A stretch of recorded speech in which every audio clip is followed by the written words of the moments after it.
Just the keyboard picks up on that mic quite a bit. So just, Okay, then I shall stop. Yeah, I was just replying to someone in chat. Yeah, no worries. Okay, that's going to YouTube. Let's fade to black. And all right, we are going to start in 5, 4, 3. A gummy bear.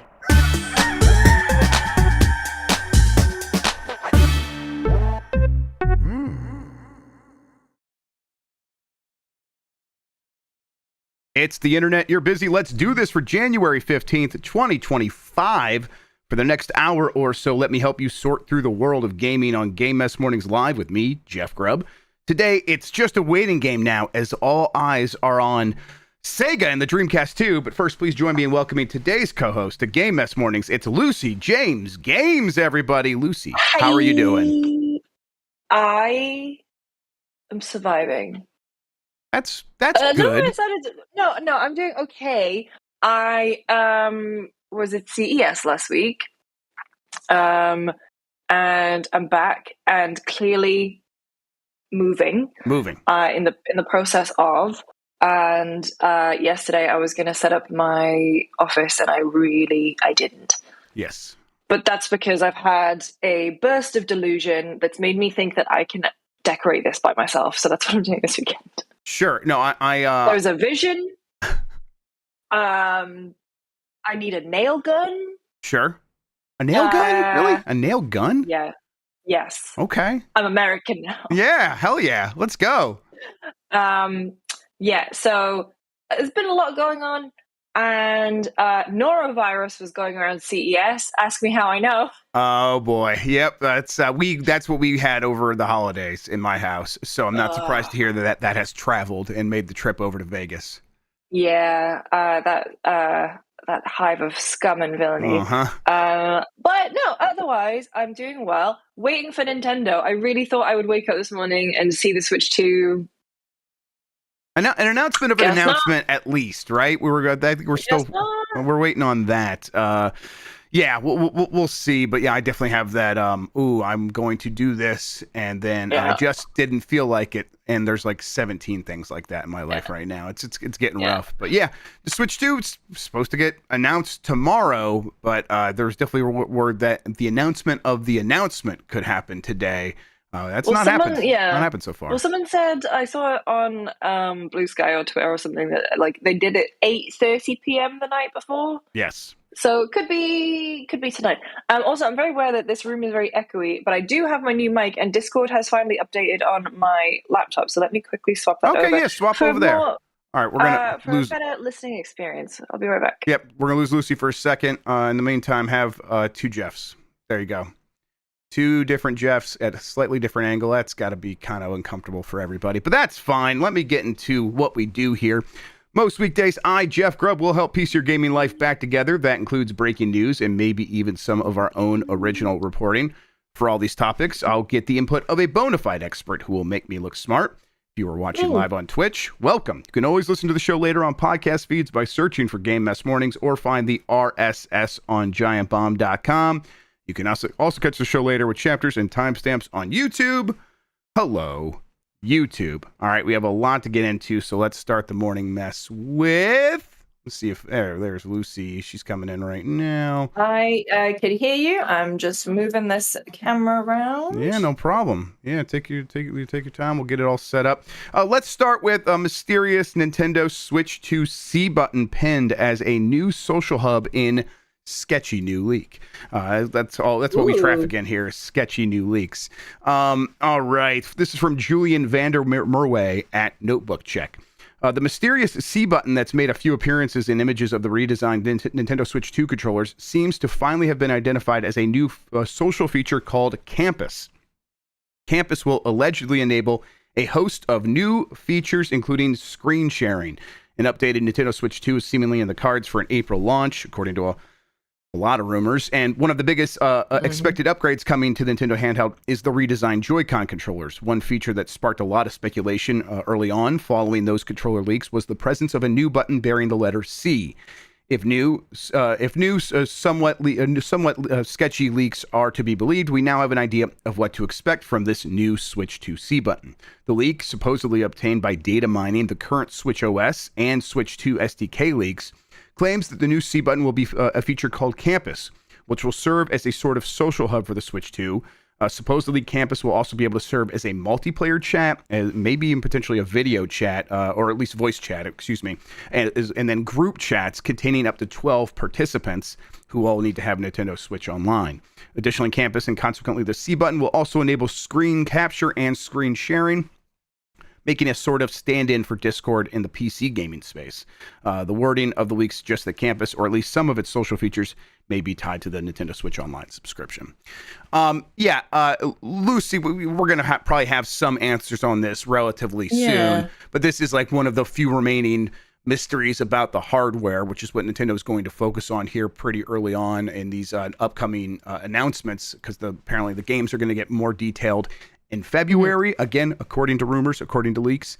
But hey, I think this sounds about right. If you're going to dedicate a button on the front of one of these controllers to something, and you're trying to have an upgraded experience from the Switch 1 to the Switch 2, improved online functionality and multiplayer features and sort of a social hub makes a lot of sense. What do you think? It does, but at the same time, I don't want to be sat there like this, chins aplenty, right, on my couch, and then accidentally hit the C button and, broadcast that to all my friends. I don't need that. I take enough L's as it is. I don't need to. My guess would be that Nintendo would have Chin's protection on there because what are they afraid of more than anything? Families with kids getting online and doing anything. So I bet there's going to be several layers of confirmation before you can do that. And again, maybe video chat, but definitely voice chat and group chats. So I think video chat is a step too far for Nintendo. Yeah, famously afraid of online features. Yeah, I don't even know if there's a camera on this thing, honestly. So you're probably right. That is probably too far for them. Even like the voice chat's going to be something where I think they might have limitations on there as well. Do you think they'll have voice chat like Souls games? But not like you pick from a certain amount of set phrases. Yeah, and it like beautiful view ahead. Yes, exactly. I think it'll be like that. that would be amazing. Would they want, I don't know. Yeah, like to your point, like would Nintendo even want the potential for wrongdoing on their online systems? Yeah, they don't, but I think they also recognize that this is crucial to a lot of gamers. I think it's a handful of things. It is Animal Crossing being very successful and people wanting better online functionality in a game like that, and Splatoon being a massive success for them, especially in Japan, and people being like, hey, this is great. Everything's great except for the online features. You want us to use this Nintendo app on our phones, and it stinks. Kind of bringing that into the system felt inevitable at a certain point for this follow-up, which will have the benefit of hindsight and in knowing how people use the Switch, knowing that people did want to play online games on that thing, and they didn't want to use a separate app. I think that the Switch 2 coming in with this feature makes a lot of sense. Is there any part of you though that's like, I wish it was weirder than that? I wish Nintendo was like kind of getting in its bag and doing something a little bit more off the wall, like traditional Nintendo might have done. Oh yeah, I want this thing to be really weird. I'm gearing myself up for this thing not to be as weird as I hope it will be. I think this is good. I think it's going to be very safe. Yep, I think you're right. That's not bad. Like, Switch is. Did it overtake the PS2 yet? Not yet. It's close. It's close. It's close as anything could get really these days with that in a world where these systems do not drop down to $99 in the way that the PS2 did and late in its life. It's the second best selling console of all time now behind the PS2. So and you're right. I think that it is the right idea, and based on all the leaks we've seen, correct to assume that this thing is going to be a safe follow-up to the Switch 1. Again, we're going to know probably very soon.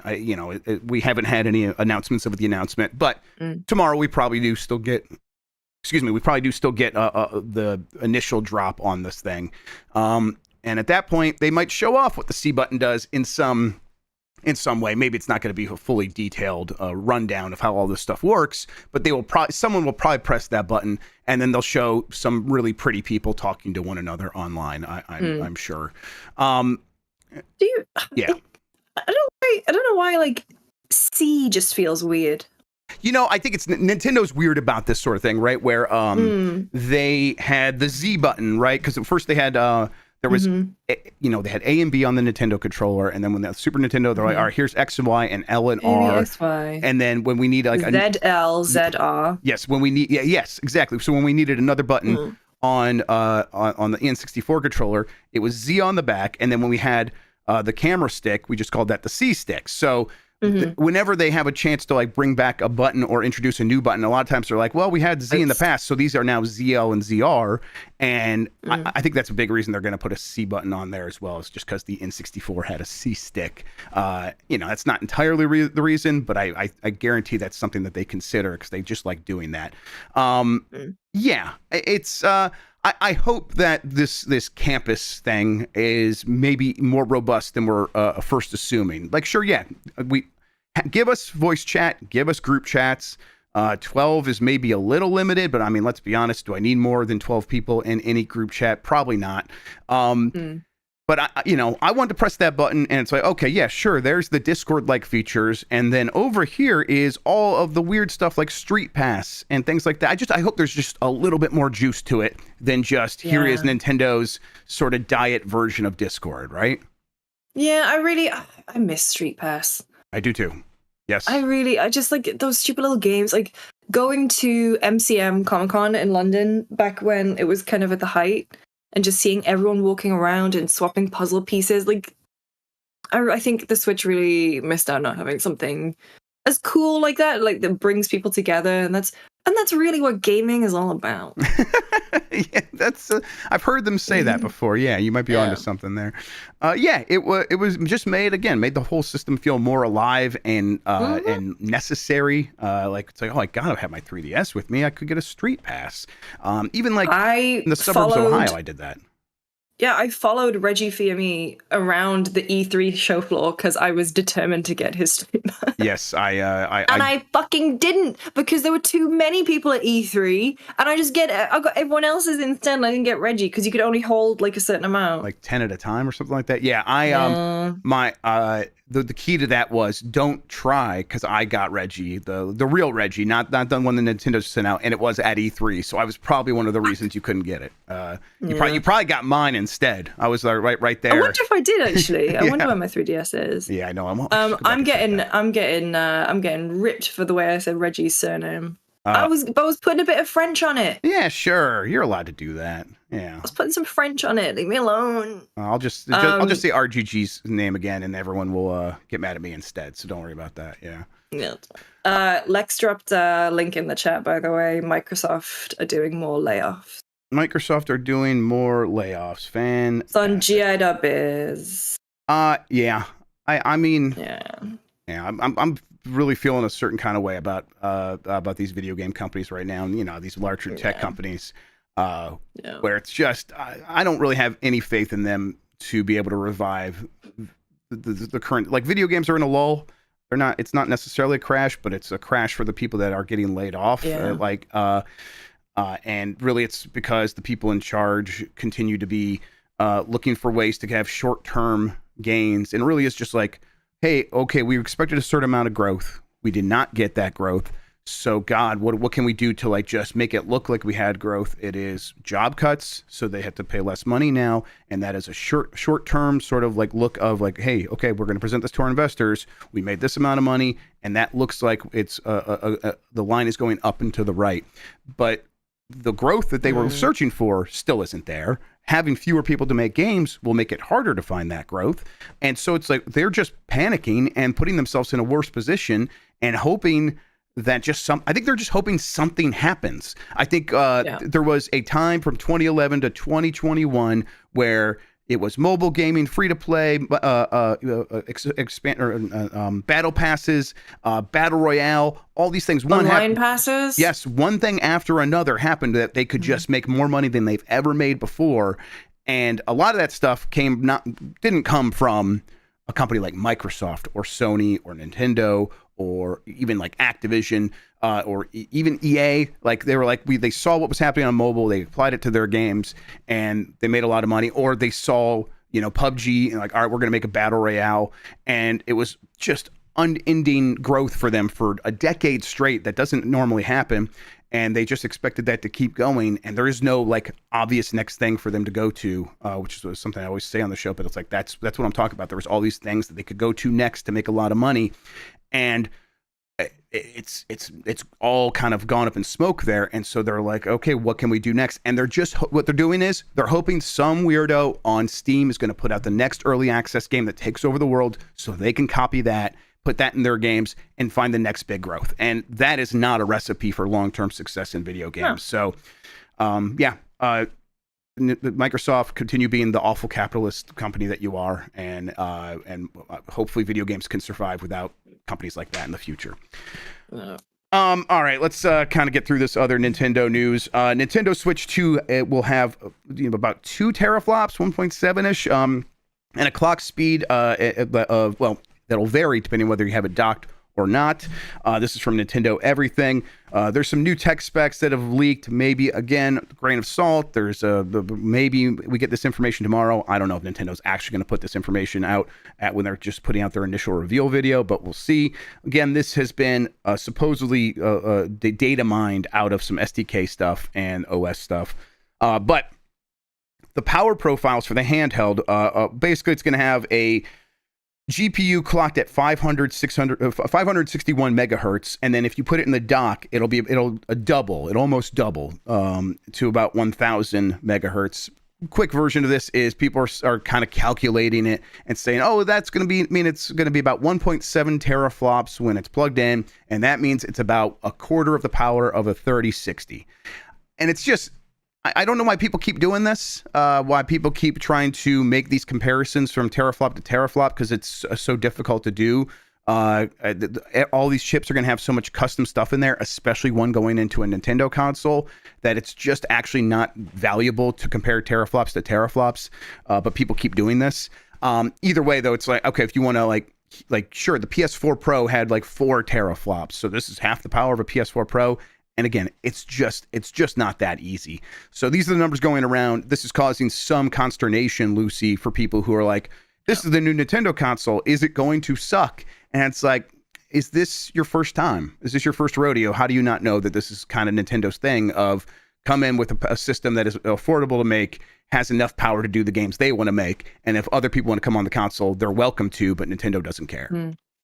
Yeah, I'm at the point with the Switch 2 stuff where there's a bell curve, right? Of not interested, happy with Switch, interested, new console, interested, in new console, peak interest, and then the rumors hit me over the edge, and it's diminishing returns, and I just don't care as much anymore. Mm-hmm. And this is the kind of stuff that I don't care about. I think most people are with you.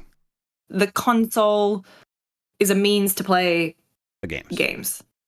And the games are what I'm excited for. And if the rumors are to be believed and what we'll see tomorrow is just going to be all console, that's great. I just want to see what it looks like. I just want to see the form factor, Yep. But realistically, I am not going to put this under my TV, boot it up, and just look at the box. Look at the console itself, That's not what I'm doing. Yep. I'm not going to be benchmarking. I'm not going to be, I'm not Digital Foundry. I'm not comparing frames and like doing the technical analysis. Yeah, it's cool to know that stuff, but I really, at this point, I just want to know what I'm going to be playing. Yeah, it's and I think that you feel that way because that is correct, and Nintendo knows that, and that's why they won't be talking about this kind of information when they reveal the system. It will be, here's what it looks like, here's what it can do, and here's a little glimpse at some games. Come back in February when we talk about the real shit that you care about, which will be the games you can't get anywhere else. And, the Switch 1 was an underpowered tablet from 2015 that came out in 2017, and we still have it 10 years later. 10-year-old mobile chip. And you know, I was at Awesome Games Done Quick watching the Tears of the Kingdom speed run, and I was just like, man, 10-year-old mobile processor. Look at this game. It is. Oh, hey, kitty cat. And it's like, of course, that's what's going to matter. And at the same time, this is the puddle news, right? This is people fixate. Puddle news. Oh my God, that is such a great way to describe it. It's puddle news. People before puddle news. They're looking forward to something so much, but their anxieties get the best of them, and they fixate on anything that might sound like this is not going to live up to their hopes. That was what happened with the puddles in Spider-Man, and it happens to everything, and that's what this is right now, is people are like fixating on a number that at the end of the day will be meaningless, because it's going to come down to how much time people spend on their games that they put on the Switch 2. And then there will be a few outliers that need a lot of power that might struggle. But we did know that was going to be the case from the beginning with any game coming to the Switch 2, because it's the case with the Steam Deck and the Ally and all these other things that are PC and had a lot more power than the Switch 1. So why would it be any different? There's a world where the 4090 exists at the same time as this thing. So it's like there was always going to be games that were too powerful for it. So yeah, I just think that people will forget about these anxieties the second that they have the thing in their hands and they're playing the games. That's how it always goes. Question. How was GDQ? It was awesome. It was so much fun. It was so much fun. First of all, it's like I just drove to Mike's house, and then it was like a 50-minute drive from his house. So very convenient. Yes. That was Wait, did you see the Elden Ring stuff? I didn't see the Elden Ring stuff. We went on Thursday and got there, and they were doing a Mario and Luigi Partners in Time run, and we watched a little bit of that, went down to the arcade. I did one of those pop-in music, the big circular washing machine music machines from Japan. Oh, yeah. I got to do that. That was a lot of fun. And then sat down for the entire Tears of the Kingdom run. Really enjoyed that. Yep. Watched quite a bit of Lies of P. And then we had to dip, so we can get back. One of my favorite runners was on the couch for that one. I was watching it yesterday, Mitritz. Yes, and I think the thing is, everyone's just so nice and competent and responsible for this, taking care of the spirit of this show. You just feel that everywhere you look. Everyone knows, like, hey, the vibes are immaculate, and it's our responsibility to keep it that way. So it was a joy. Did you see the some of my favorite runs ever were this year? Like the new Super Mario Brothers Wii with the piano. Did you see that one? I guess I did. I watched that one, and that was amazing as well. God. And then there was a really good bingo match with Elden Ring before the Dr. Doot saxophone Elden Ring thing. Oh, it's so good. I want to go. Maybe I'll go to Summer Games Done Quick. I mean, you should, because we can hang out with Dan and go stay at Dan's house and then just go from there. Oh my God. Yes. Yes. So. Look at Dad. I'm going to go hang out with Bonk. There you go. Yeah, well, of course. That goes without saying.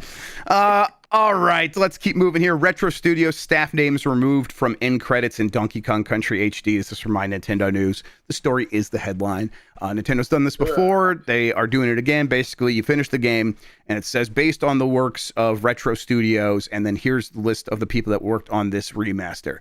It's kind of going, or especially going in this case, Lucy, because this is a straight up port of the Wii game. There's just not a lot of other stuff happening in this thing. It is just that game again. So where does anyone get off not crediting the people who actually made this game? But this is a problem in video games, right? Yeah, it sucks. I believe this absolutely should be standardized. Like, if you work on the game, you're in the credits. What was I playing kind of recently? Oh, Dragon Age. Dragon Age listed everyone. Like, and that game, at least I believe it was everyone. Like, they definitely, I always remember watching the credits and stuff had like formerly or like former on there. And it's just like, it's so hard. But the thing is I know this from talking to devs, crediting is actually very political. Oh, sure. Yes. And so in everything, which is why there's like rules to it in Hollywood. So they can avoid that as much as possible. It still very much is political at that point. Yes. Oh, I know someone who was technically like art director, but they left before the project shipped, and so they got put as like concept artist or like associate or something. It's just like, well, that's not what they did on the game. But okay. Yeah, it sucks. like even we had an issue for a long time here where like we didn't have credits on videos. And this actually changed a few years ago, and I'm really happy that we did that because, you know, you work on something, and I am not saying that working on a video is anywhere near the same length of project. Like, labor is labor, but like you would put stuff out, and it would go out into the ether, and if you were the host or the voiceover, like you're in there, right? Like you have a lower third, but then at the end we just wouldn't have any end credits. And so, like Jan saying, not crediting half the shows you worked on. And that's the thing, when you're working in entertainment, where your credit is what gives you access to unions, access to unions, but also, like, you know, if you're putting a resume out, if you're putting an IMDb page out, like, how can you prove that you're in there if you're not in a credit? And also, as someone who's just undergone a bunch of shitty visa things, like me having to prove, I had to print out like a boomer pictures of video, like screenshots from videos that prove that I am incredible. There. Credits are so fucking important. And it is baffling to me that in the year of Luigi 2025, also I'm saying we should bring back Luigi Mansion. Year of Luigi. Yes. Well, yeah, well, that's the thing. Bring back whatever Luigi you want. It's a double use Luigi. Yeah, it baffles me that we are still not standardized. I think this is what's like so frustrating is that we do look at like Microsoft just laid off a bunch of people, right? That we talked about that earlier. And in my head I go, yeah, that is Milton Friedman capitalism of grow at any cost within the rules and laying people off is within the rules, so they're going to do it. And then I'm like, well, you know, Nintendo's kind of that old capitalist, the Adam Smith capitalism. So it's like maybe a little bit better. And you know, they try to grow by innovating. Adam Smith from Larry in there. I was like, what? Adam Smith, the founder of capitalism, but also he works at Larian now. Crazy. He's a lead writer. Yeah.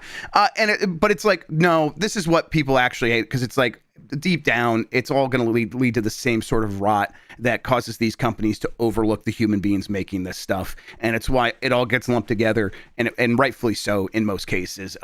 This sucks. We've been criticizing Nintendo for doing this for a few years now, because they've done this repeatedly over the last couple of years, and I think my hope was that, you know, that criticism will lead to some change in the future. Nintendo will hear this and they will just quietly make some changes. And now it's like, oh no, they're continuing to do it. And in some ways, this is a worse case than ever. So yeah, It's frustrating. They need to recognize how important credits are to people and to the people actually making the game, whom you could not have a business without. And yet they still do this over and over. So yep, Nintendo just as bad in many ways. All right, let's take a quick break. When we come back, let's talk about Ubisoft's crazy plans to keep the Guillemots in charge while surviving somehow. We'll be right back after this.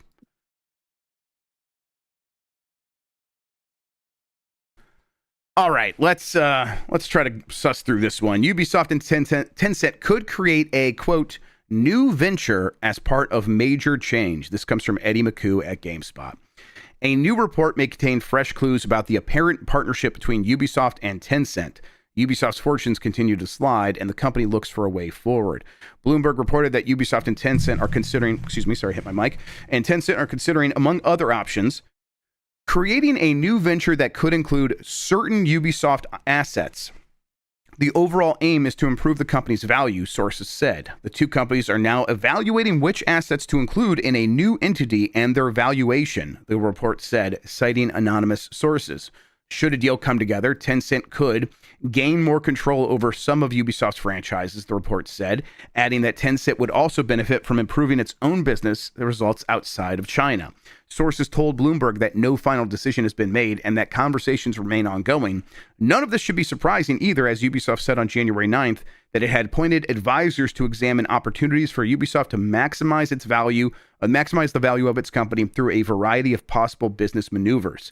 In a conference call, though, Ubisoft declined to comment on the reported Tencent discussions, which dated back many months. A spokesperson for Tencent declined to comment. During a conference call, Ubisoft CEO Yves Guillemot said he sees several potential paths for the company and its franchises going forward to maximize shareholder value. I love to maximize shareholder value. Oh boy, it's one of my favorite things to do. Sleeping, eating, Maximizing shareholder value. Top 3 for sure. This is like setting off alarm bells for me, though. This is oh no, this is terrible. This sounds like a crazy proposition, right? Of a new entity that would leave the rest of Ubisoft behind and all of those thousands and thousands of employees, so that a few could go over to this new entity and work on Assassin's Creed over there, and maybe Rainbow Six, and everything else gets left behind. And Far Cry. This is like the Ark. This is Ubisoft Ark. That's the code name for this shit. Call it Ubisoft Ark, because those people will be safe. Yep. And then everyone else is just gets left to drown. Yeah, it feels like a really shitty capitalist maneuver to lay off a bunch of people without actually laying them off, right? So like, oh, well, we'll leave them behind and let them, they can have Rayman still. Good luck. And it's, wait, what are you talking about? This is this is like almost a worst case scenario for what could happen to the future of Ubisoft. But this is happening because the Guillemot family wants to stay in charge.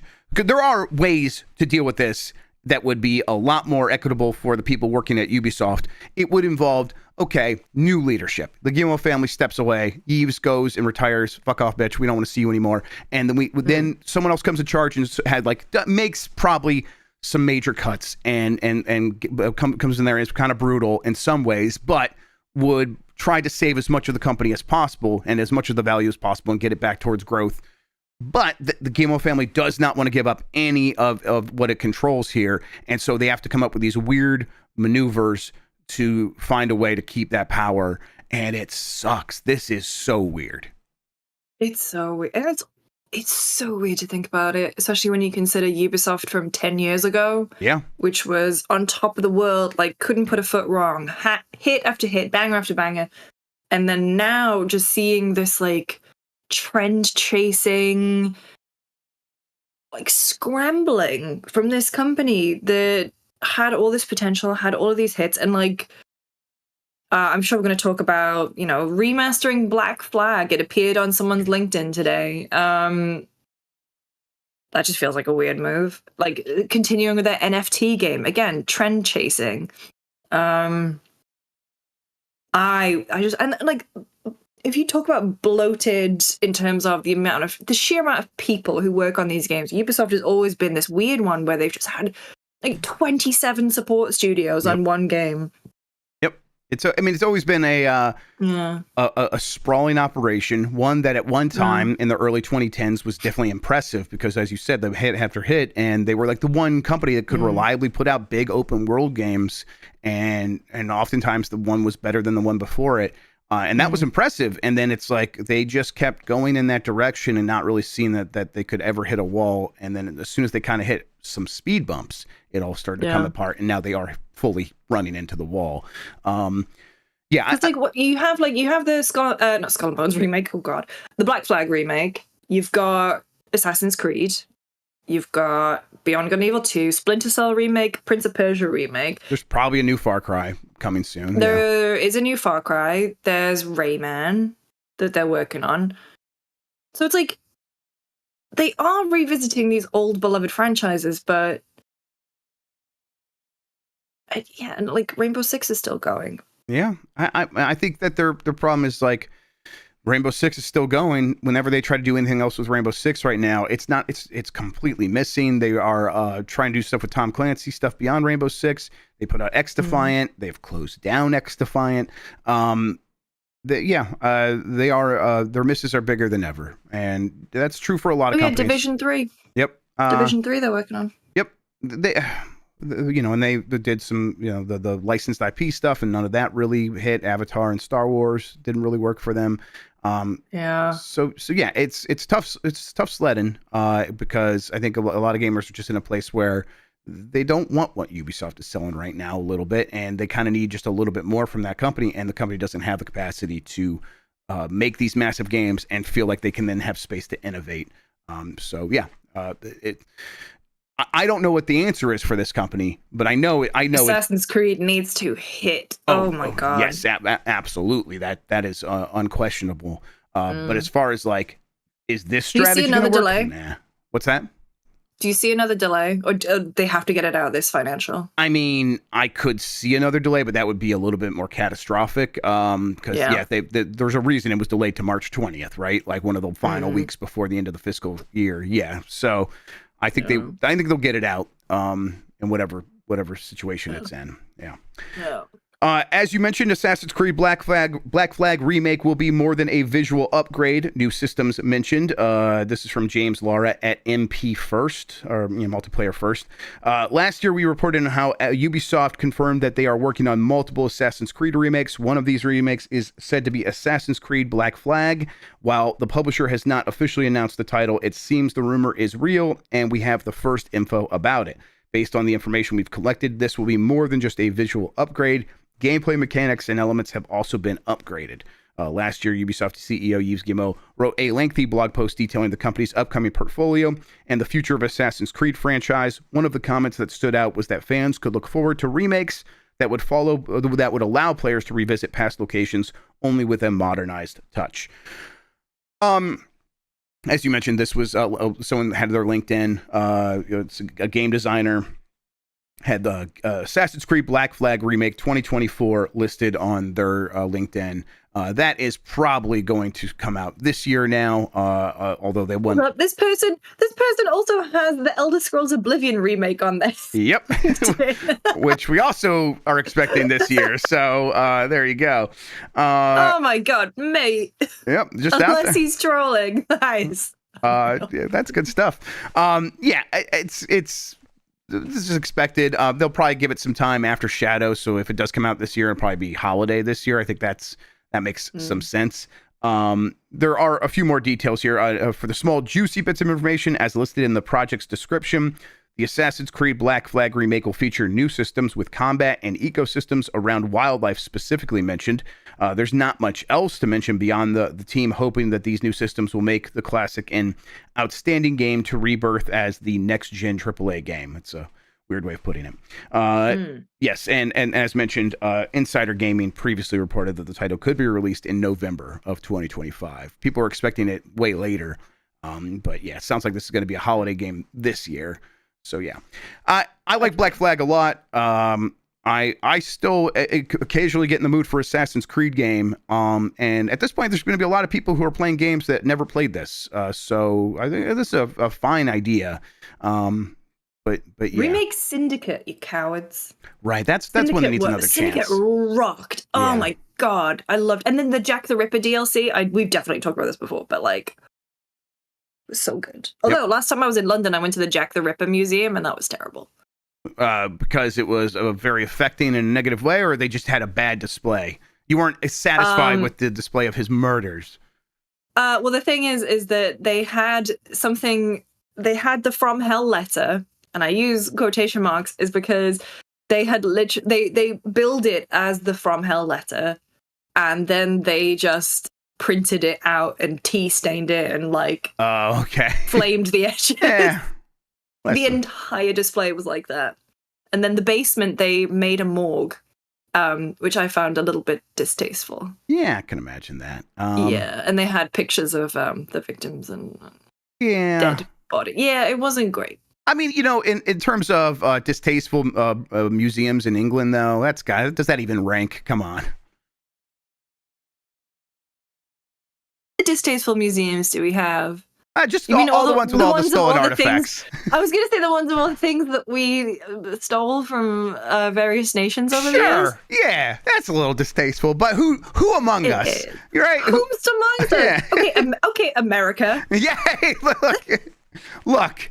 Yes, the entire country's a stolen museum. Come on. All right. Yeah. Let's keep going here. Nintendo lawyer explains why it's been taking down emulators. This is from Chris Scullion at VGC. A senior lawyer at Nintendo has given an explanation of what makes an emulator illegal. I don't think they get to decide that, but whatever. Particularly when it comes to most recent releases. As reported by Din Famicano Gamer, I'm sorry. A recent lecture hosted by Japan's Associate of Copyright for Computer Software was attended by Nintendo's patent attorney and IP department general manager, Koji Nishiura. While the lecture, which also included contributions from IP executives at Sega, Capcom, and Konami, among others, focused on a number of topics. One of these was the issue of emulation. Nishihara explained that while emulators themselves aren't illegal by definition, they can become illegal if they operate in a way that infringes on a company's rights. To begin with, this is a quote, "Are emulators illegal or not?" Nishihara asked, as translated by Automaton. "This is a point often debated. While you can't immediately claim that an emulator is illegal in itself, it can become illegal depending on how it's used." He went on to give a couple of examples that while an emulator that imitates a game device may be legal on paper, if the emulator also copies a program belonging to that device, that can constitute copyright infringement. We had that with the case of I think it was Simu, the Wii U emulator that had some stuff that was copyrighted, and that caused some problems for that. Nishihara added, that's the reasoning when I remember when I had it's not illegal to go on the Pirate Bay. It's not illegal to have LimeWire. It's just illegal to use it, so it's fine that it's on my PC. Yes, it's and it's not illegal to like have it. It's just illegal to transmit it. So once I have it, I mean, who knows how I got it, but I have it now, and I own a physical copy of this ROM. So this is just a backup. Nishihara added that if the emulator also disables security measures like encryption, that could also be considered illegal. He said that counts for other counts for other methods such as flash carts, citing the use of the Nintendo DS flash carts such as the R4, which bypass security by imitating a legitimate DS game. He pointed out that Nintendo and more than 50 other software manufacturers filed a joint lawsuit against sellers of flash carts and won a ruling that they were in violation of Japan's Unfair Competition Prevention Act. And another example of what makes an emulator illegal, Nishihara noted that if an emulator links to resources where paired games can be downloaded, this is also considered copyright infringement. So, I mean, Nintendo's out there saying like kind of what we've been wondering and expecting and suspecting for a while, that Nintendo is looking for any angle by which they can go after these emulators, which usually does not mean the emulator itself is a problem. But if it does one of a couple of things, then they will use that against it, which they have recently done against Switch emulators, Yuzu and Ryu Jinx. Although Ryu Jinx was the more interesting case because that was one that seemingly was on the up and up in all of these accounts, where it's like, no, they weren't linking to ROMs. It did not copyright or use anything that was copyrighted within the Switch OS. And everything was done in a clean room. It was good. This is a good emulator. But Nintendo went to them and made a deal with them to get them to take it down and stop doing it. And it's like they kind of went in there and still found another way that it probably did not involve necessarily any specific legal threat beyond like, we have our eye on you and we have a lot of high paid lawyers, so we could still make your life hell. And I think Nintendo is just kind of flexing their muscles with that. So it's like, yeah, sure, these are the reasons an emulator might be illegal in Nintendo's eyes, but that has not stopped them from taking other emulators down as well. And that's kind of what we were expecting from them at this point. Emulation is something that's like definitely like important for preservation. We talk about that all the time. Companies like Nintendo use emulators. They want this work to be done so that they can then themselves go in there and use that for stuff like the Virtual Console or Nintendo Switch Online. They do make their own emulators, but having that stuff documented about the ways to do it, I'm sure has helped people who work in that scene. This is something Nintendo being very aggressive about right now. I bet once the Switch 2 is out and we see what the security is like for that thing, if it holds up, I bet they calm down about this a little bit. This definitely seems to be them prepping the ground for Switch 2, right? Should we make a bet? Please. How long you think it'll take someone to crack Switch 2? Yeah. God, what are you thinking? 4 days. 4 days. I think it'll get through about like 6 months or so. 6 months, and then God, what is cracking? Like means it can run homebrew software, right? Like that's what we're talking. Okay, yeah, that might be pretty quick. That could be pretty quick. We'll see. Yeah. Let's say okay. So the over under is 4 days. I'll take the over. Okay. All right. Let's see here. Okay, next couple of stories here, just some stuff to clean up. LUNAR Remastered Collection is launching on April 18th. This comes from Sal Romano at Gamatsu. This was one that a lot of people were pretty excited about. Figured I'd just let everybody know. It's coming for $50 on April 18th. Let's see, it'll be available. That's the digital edition. North America physical editions will be available exclusively through Amazon for $55. So check that out. I know there's a lot of fans of the LUNAR RPG series. I've never touched it, but I always thought it looked pretty cool. So shout outs to y'all. Yeah, I've also never touched it. Yeah, but it's awesome. People love these games. And then finally, Suicide Squad's final content update has been released. This is from Tom Ivan at VGC. This is insane. This is nuts. Yep. Suicide Squad Kill the Justice League has received its final significant content update. Developer Rocksteady Studios confirmed in December that the game's current season would be its last, and Season 4 concluded today with the launch of Season 4 Episode 8. While Season 4 Episode 8 will mark the final battle against Brainiac, all online features will continue to be available, so you'll still be able to enjoy co-op with friends, as well as all previous seasonal episodic content, Rocksteady explained. They've also made this game work offline, right? They did that. Yeah. This wasn't even the thing that I was talking about. Okay. What was the thing you were? So in Suicide Squad, Kill the Justice League, there's the whole thing about killing the Justice League and Batman dying, and it's meant to be this beautiful send off for Kevin Conroy and everything. Turns out it was just a clone. Yeah, Batman is alive in the Arkhamverse. Who'd have thunk? And this is the way they delivered it, like at the very end of season 4, just like a postscript. Yep. I think it was like, we're going to give everybody a happy ending. And it's like, that is just not the game you were making. What is going on here? This is a pretty sad game, all things. It's devastating, honestly. Like, especially, coming from the UK, Rocksteady were... there are still some very talented people there who were completely hamstrung by online requirements, trend chasing, games as a service. But it's like, Rocksteady did the unthinkable back in 2009 with Asylum. They took made a good a licensed property, they made an amazing game, they revolutionized a genre, and then, successful sequel. Dip their toe into VR, and then this game is just a very sad, again, postscript on their work, where it's just, every level, it just doesn't work. Yep. And it's just very sad. And, I really hope that their legacy is not, completely tainted by this one release. And I don't think it will be. I think they will forever be the Arkham studio. Yep. But it's just really sad because there's so much potential for what this game could have been if they were just allowed to cook, let developers cook. I think this game is indicative of where games are just at right now. We can see the story of how this thing gets made, how it gets greenlit, and how it ends up being the game that it is, and all of that is what makes it feel very sad. I think the game was fine to play for the most part, but its problems were glaring, and here we are. There was nothing they could kind of do about them. At a certain point, they had to release a video game. But yeah, it's boy, if they just made kind of another game in the Asylum style or in the Arkham style, we probably would not be here having these kinds of conversations about this studio and wondering what its future is going to be like. But even a studio like Rocksteady ends up in this situation these days. It's kind of like how it happens. No one's immune. Maybe there's maybe Rockstar's immune, but I don't know. Long term, are they? Who knows? So yeah, this is a shame. I hope that they're able to rebound and get something, but they're under Warner Brothers. So do we have a lot of faith in them being able to do that? I don't know. No. All right, let's get to the poll question from earlier this week. I got it right here, ready to go. Is Switch 2 getting revealed this week?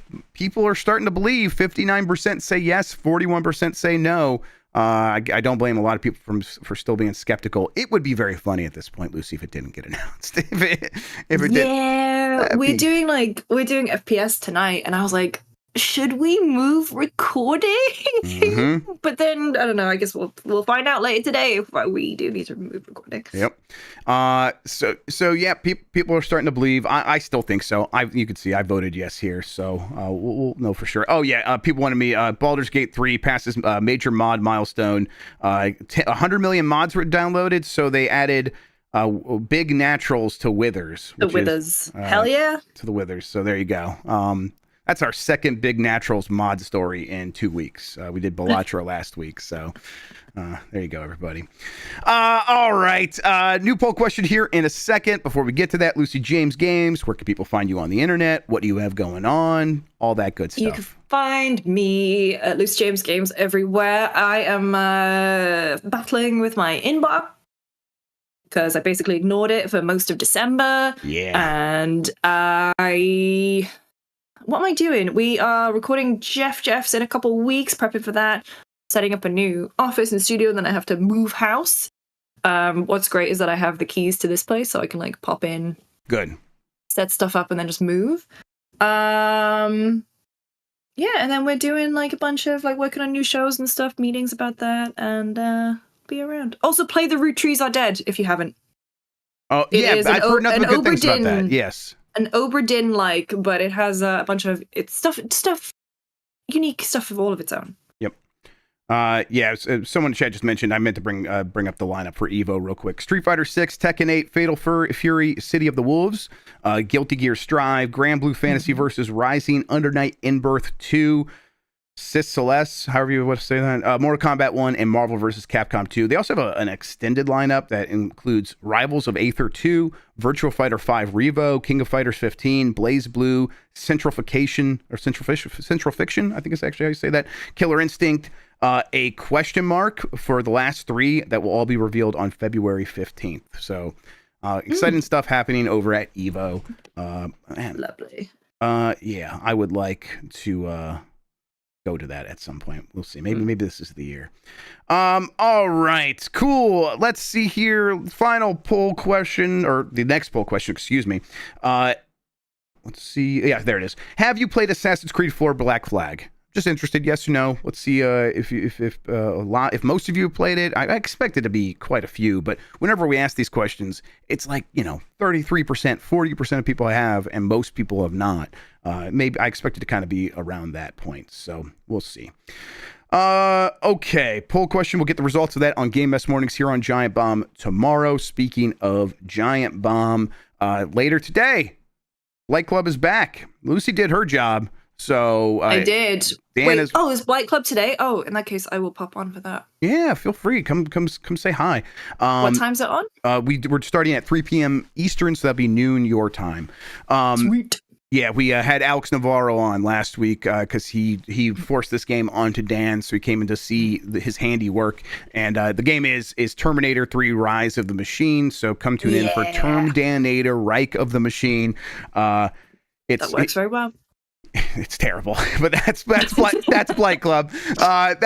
The thing is, he might beat it this week, everybody. So that's 2 episodes of that, and then he's got another game right after that. So you won't want to miss it. Still get a chance to get a look at Dan all gimmicked up in leather pants, which is very fun.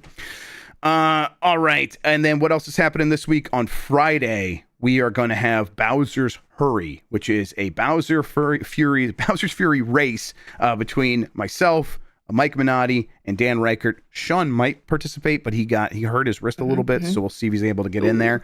And during that, we're going to be raising money. I think the plan is to use Tiltify to raise money for the Red Cross to help people in LA who have been displaced by the fires. So yes, tune in for that. It's going to be 3 to 4 hours of just who's the first person that can beat Bowser's Fury. Really looking forward to that. All right, let's see here. Lucy James, thank you so much for hanging out with me today and talking about video games. I really appreciate it. Of course. And thank you. Good to be back. Yep, absolutely. Great to have you back. I'm glad you survived CES for the most part, and I hope you're able to get all this move figured out. Thank you, everybody, for listening. Thank you for watching. You are the best audience in gaming. Until next time, have a good one. Take care of yourself, and goodbye.